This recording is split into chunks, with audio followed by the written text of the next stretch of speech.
మీకు తెలుసా top 3 records అన్నీ కూడా మెగాస్టార్ గారి పేరు మీదే ఉన్నాయి. మరి ఆ రికార్డ్స్ ఏంటో తెలియాలంటే వీడియో ఎండింగ్ వరకు చూడండి, వీడియోని లైక్ చేయండి, ఛానల్ సబ్స్క్రైబ్ కూడా అవ్వండి. టాలీవుడ్లో టాప్ స్టార్స్ 6 మంది అయితే ఉన్నారనమాట.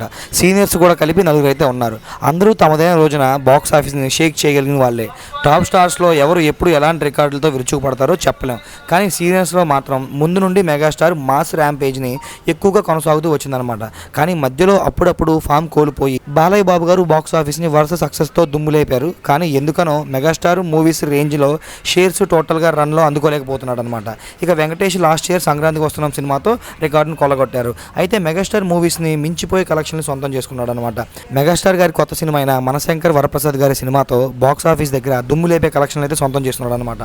మాస్ రచ్చ చేస్తూ ఉండగా ఓపెనింగ్స్ పరంగా మొదటి నుండి కూడా మెగాస్టార్ డామినేషన్ ఓ రేంజ్లో దుమ్ము లేపుతూ ఉండడం విశేషమనే చెప్పాలి. అప్పట్లో సరైన నరసింహారెడ్డి సినిమాతో సంచలనం సృష్టించిన మెగాస్టార్ మళ్ళీ ఇప్పుడు మనశంకర్ వరప్రసాద్ గారి సినిమాతో మొదటి రోజున ఊహ కందని కలెక్షన్లు అయితే అందుకొని all time top 2 highest openings senior హీరోల్లో సొంతం చేసుకుని సంచలనాన్ని సృష్టించాడు.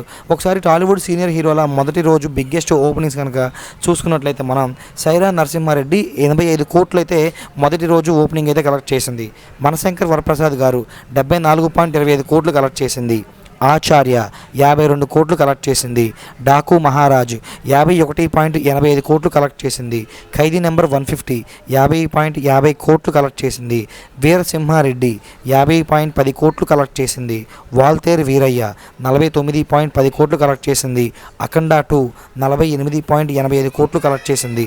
సంక్రాంతికి వస్తున్నాం 40.05 కోట్లు కలెక్ట్ చేసింది. సో ఓవరాల్గా చూస్తే సైరా, మనశంకర్ వరప్రసాద్ గారు, ఆచార్య ఇలా టాప్ 3లో మెగాస్టార్ చిరంజీవి గారు మెయిన్గా నిలిచారనమాట. సో మనశంకర్ వరప్రసాద్ గారి సినిమా మీరు ఇప్పటికీ చూసారా? చూస్తే ఎలా అనిపించింది? చూడకపోతే ఎప్పుడు చూస్తున్నారో కామెంట్లో తెలియజేయండి.